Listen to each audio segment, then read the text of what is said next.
15 years played every down on defense and every special team and asked him to come off. So there's a mentality there that guys want to be on the special teams, which is the first step. And then he just has a manner of coaching them where he's done it before, and he's creative, and he knows this game better than anybody in the league, including myself. I mean, the guy just knows the league, and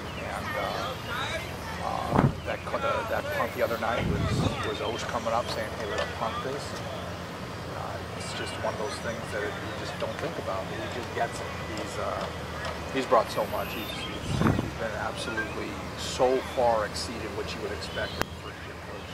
Talking of someone who's exceeded, maybe not to you, because a lot of people didn't know of him, is Chad Owens, and he's been spectacular the first 2 weeks out there. Yeah, Chad is. He's a guy that we've had. I've watched since he was, in the NFL, since he was in college actually in Hawaii. Thought he was tailor-made for this league, and Montreal had his rights, but they have an abundance of players, and we tried to get him in Calgary last year, and that didn't work out, and so we stayed after it. And this year, things worked out for us. So he's a warrior. He's a guy who he's got a toughness about him, a quickness. He loves to play the game, and that's half the battle. There's been so many returns this year on all teams for touchdowns. What do you make of that so far this season? Well, I think there's a lot of talent in those people. There's a lot new. I mean, you look at who's returning, and Marcus Thigpen is new, and Maypre is new, and there's guys all throughout the league that are new. Dion Murphy's new, and Chad basically is new. So there's a lot of new faces and guys that are very talented. I think there's some new special teams coaches, and so that brings new ideas and that type of thing. So there's a lot of reasons for it, but it's exciting to see. I think that it's something that makes the game way more exciting for the fans, and it is what the CFL is all about, are big plays on special teams. You've seen Calgary once, Jim. You had it 2 weeks ago. How do you deal with the pressure and the blitz so often in that game? Well, Cleo has to deal with it. I don't have to deal with it on the side. Right. Cleo has to deal with it. He has preparation. How do you? Right, and he was much better against pressure. Winnipeg tried to pressure him also, and he was much better at getting the ball out of his hands. And for him, it's about a comfort level. I think he learned a lot in that first game, some things he had to see. So it'll be very interesting to see how he handles it, because they're as fast a defense as there is in the league, and they will pressure more than any defense in the league. So this is a great test for Cleo. I think as a first game, it was a tough call for him, but I think he became a better player because of it. And I'm excited to watch what happens Wednesday night after now having a little bit of success, and now he goes back against the fast defense, and Chris Jones will have those guys coming after him again until he shows he can handle it consistently. Is a lot of it falling your linemen as well? You know what? It's really not the linemen. It's because their whole philosophy is get blocked and stay blocked. So you can block them all, but they're always going to have a free guy.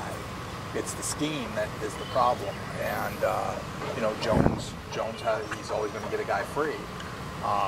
Then it's a question: can the receivers get open and make plays? And that's the challenge. So, and then they come up and show it. You go to throw the ball quickly, and they're not coming. So.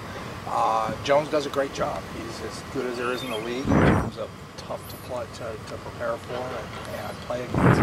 So it's a great challenge for us. I like Chad Lucas's patience and not having played the first couple of weeks, taking it well. Well, I don't want him to take it well. I want him to be wanting to play, and he is. He's out here competing, and that's what you have to be successful. We have to have guys ready to go. So that keeps the pressure on those guys that are currently playing for us, and on him to continue to improve. So each week we evaluate, see where we're at, and we'll do the same thing this week. Does he have a shot again? He has a shot. We haven't sat down and talked about our final roster yet, but he's competing. When you talk about Corey Boyd, here's a guy who you were very high on when he came in. He gets injured that first day, but then has bounced back and obviously had a great game Friday night.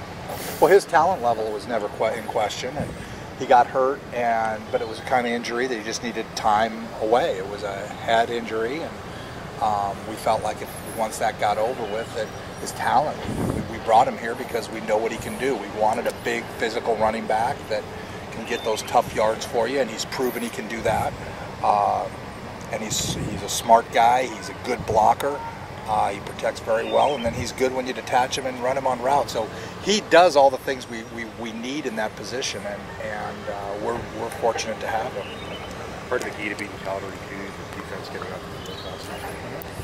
Yeah, they're a good offense, and yeah, we hopefully will not let long drives, and that's one of the goals. I know they're talking about they have to finish drives, and that if they finish drives, then it's, you know, in their book it's not a close game. But we have to do things to get off the field quicker. I think that's there's no doubt about that. We have Joffrey obviously is the key to what makes them go. And I've watched it for 5 years, and when Joffrey's going to get 100 yards, they're going to win, and that's just the way it works. How do you try to stop it? Well, you know, you have to be gap sound, and you have to tackle well. Two things: we were gap sound, we didn't tackle well in the first game. We have to tackle well in order to have a chance, you know, to get off the field, and we still haven't tackled as well as we need to tackle on defense, you know, in order to get off the field. Coach, you can talk about the pretty quick turnaround, only 2 practices before your next game. How are the players feeling about that, and you personally? It's just part of what the CFL is, and there's no excuses for this is what it is, and they're up against just as tough. They're away from home and having to do this away from home. So it's basically what it is. In the NFL, they play on a Sunday and come back on a Thanksgiving Thursday. It's not like we do it every week. So for the players, I think it was just it was a change up, and sometimes that's a good thing to do, is to change the normal routine. How important was it knowing that you guys were playing a team that you've already seen before, so the preparation wasn't as substantial as maybe a team you haven't Well, seen? that helps the coaches for sure, because they've already broken that film down and that type of thing. So, but it helps their coaches too, because they've seen us, and so you know, it's an interesting matchup, and to see, you know, which team will come out and have the most energy. How are you guys injury-wise escaping from week 2? We're in good shape. We're coming off of a short week. I think we're in good shape, and we're still a question mark on Chris Van Zyl, and we'll see what happens with that. But other than that, I think we're pretty solid.